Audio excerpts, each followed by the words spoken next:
Okay, everyone, welcome back to the channel. This is Dave, also known as Loving Them Trains, and today we're going to look at another Downtown Deco building, and this is once again one that is out of production.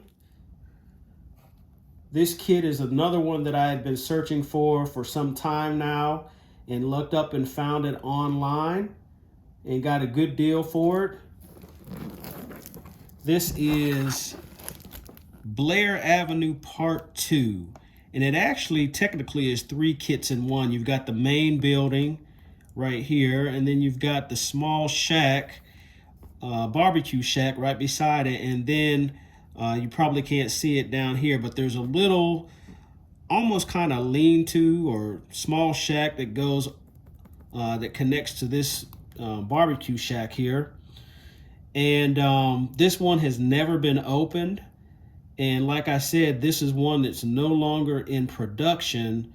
So of course I kind of fear when I open up the package, because I know if there's anything missing or broken in the kit that I won't be able to get it replaced. I'll have to do my best to work with it or fix it if there's something broken.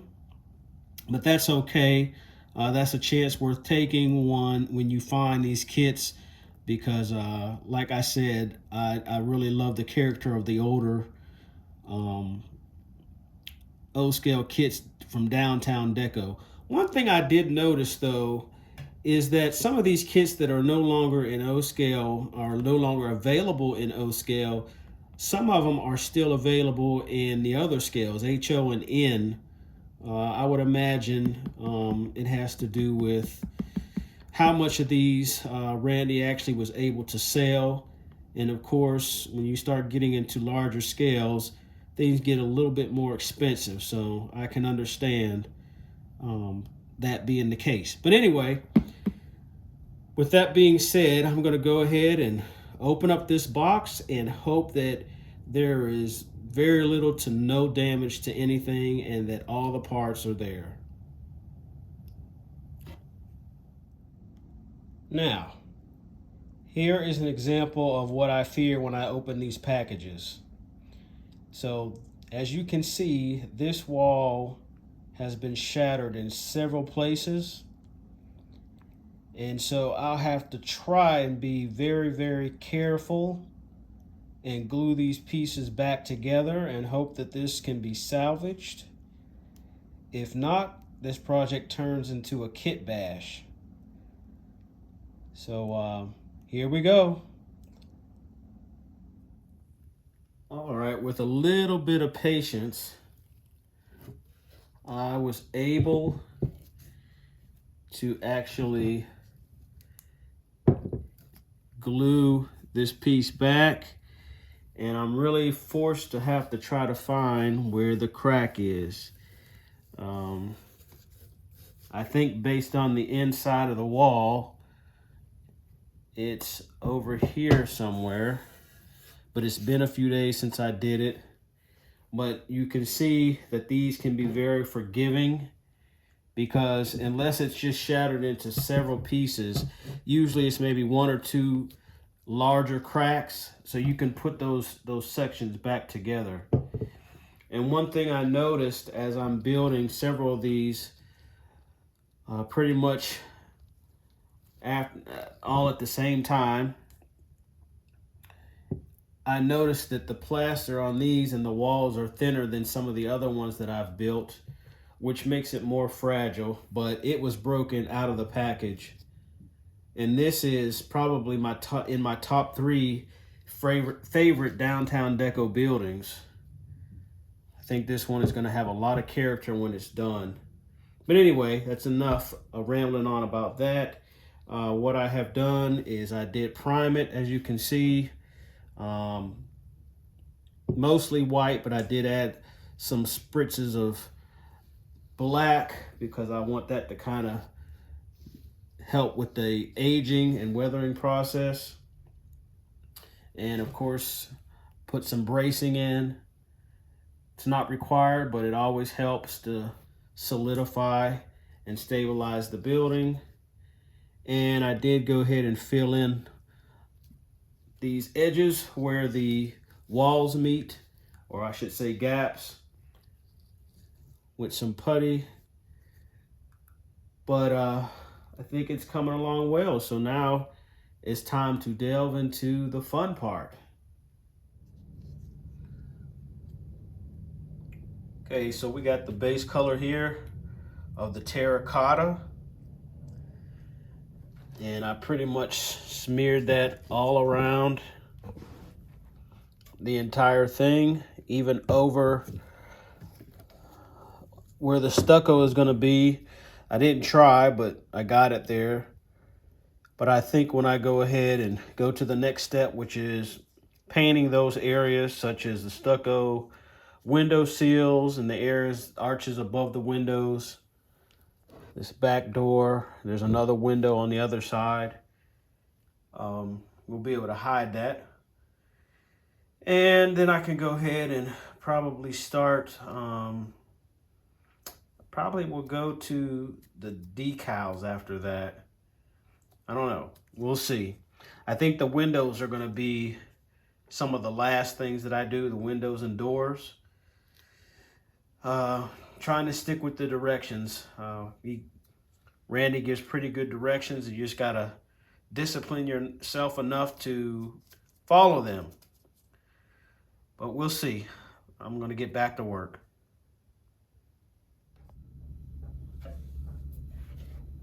All right, I wanted to show you all what was going on with some of the details here. So we got the details that came with the kit, the chimney itself, a box, a couple of trash cans, a crate or something with, junk in it, wood, some broken piping, and then another crate right here.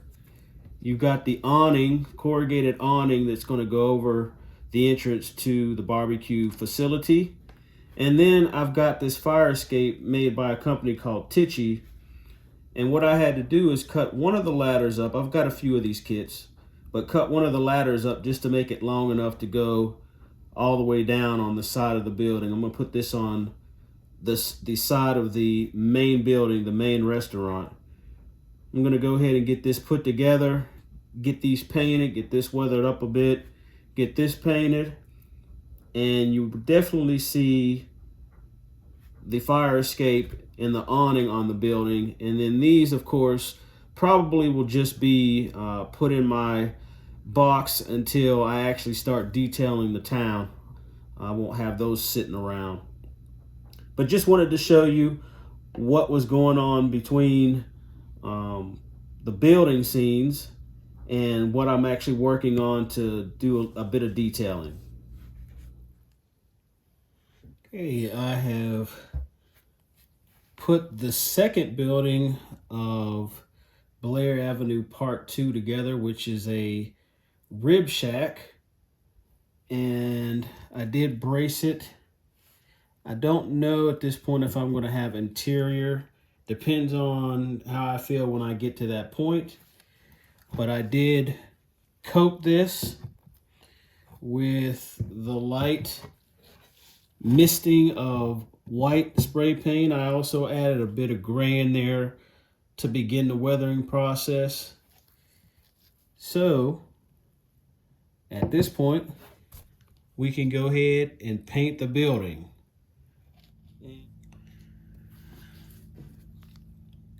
All right, I am back, and I did a little experimenting with this. Ultimately, the goal is to make plaster look like wood. So I could have did the basics. I think it would have been fine. And with this being a paint job, I can still go back and change it. But what I did was I actually used a stain on the sides here. And then I dry brushed some brown over that. In the back as well. And then on this side. So I'm not real sure yet. And then this is the front. So we're gonna keep moving along. I think the next thing I want to do is do some dry brushing. I'm not sure how well you can see it, but the other thing I did was I took a wire brush and just lightly dragged it across the wood to create grains. So hopefully with the next step, you'll be able to see a bit more of that. So as you can see, I am treating plaster as if this was a wood model thus far, and we're gonna see how far I can take it. All right, guys and gals, I'm back with the walls painted for the most part. I did dry brush a bit of medium gray to highlight some of the grain that I created. Let me see if I can bring this in a little bit closer. I don't know how much you can see that. But there's the side and of course the front. And I do have to paint the two pilasters, I believe they're called, on each side of the front, kind of a cement color. Need to do that. And then I can move on to putting on the decals. And then I think we'll be ready for the roof. So let me get back to some work, see how much of this I can get finished, and I'll be back. All right, so taking a little break from the buildings themselves, going to the next step, of course, continuing to follow instructions. So as you can see, I've got the windows and doors laid out. They've already been painted, give kind of a weathered look where the paint has kind of been wore down a little bit. And then I've got this entranceway to the barbecue shack, which I had a little accident with, so it's being weighted down, but it should be fine, I hope. So all I have to do now is put the supplied pieces, these come with the kit, of glass acetate, get those cut out and put on the backs of these, and they'll be ready to go. I'm still thinking if I want to add any more weathering right now. Probably not. I'll probably wait. I'm not going to do much more with that. I think they'll be fine once I attach them to the building. But that's where we're at now. So let me get these cut out and get these ready to go.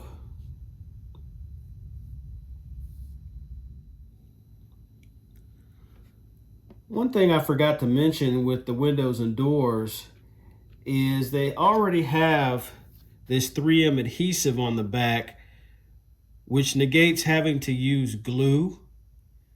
Now, I'll use some of this CA glue just as a security measure. I'm not going to use a lot because this actually will do a good job alone. But just for my security, I'll add a little bit, but it's not necessary. But I just thought that was a nice added touch to the kit to make things go a little bit faster.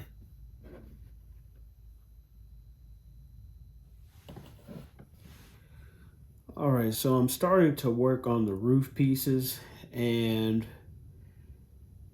the main building was pretty simple. I just had to cut just a small section off, not even 1/8 of an inch off of one of the sides, just to get it to drop in. But now I'm working on the roof to the barbecue shack, which when it's done, it has a lot of character, but getting there can be tricky. So a couple of things. The first thing is, of course, right here, I've cut the hole for the chimney. And then there's some flares on each side of the roof. So you have to score lightly and then slightly bend it out for that flare. It's kind of like a little area where the water can run off of the roof when it comes down off such a steep pitch there. And then the other side, because this building is going to be right up against the other building, the main building, the flare will get in the way. So basically, he says to score it and completely break it off. So that's what I've done. That's what's represented here. Now what I have to do is I'm going to put a piece of masking tape right here. This is where the apex of the roof is going to be. I'll put that there. And once I lay this on top of the roof, on top of the building, I should say, this is the roof.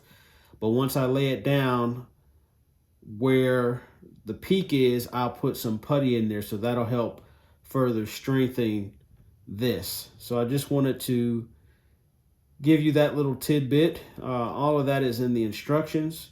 Nothing that I created. But let me keep going.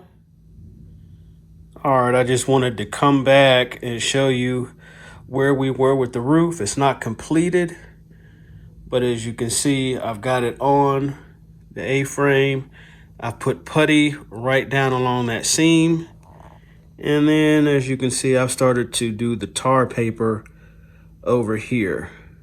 Haven't put the chimney in yet, but I'm gonna do that once I get all of the roofing done here, all of the tar paper on. But I think this is starting to work out okay. Just follow the rules, follow the instructions.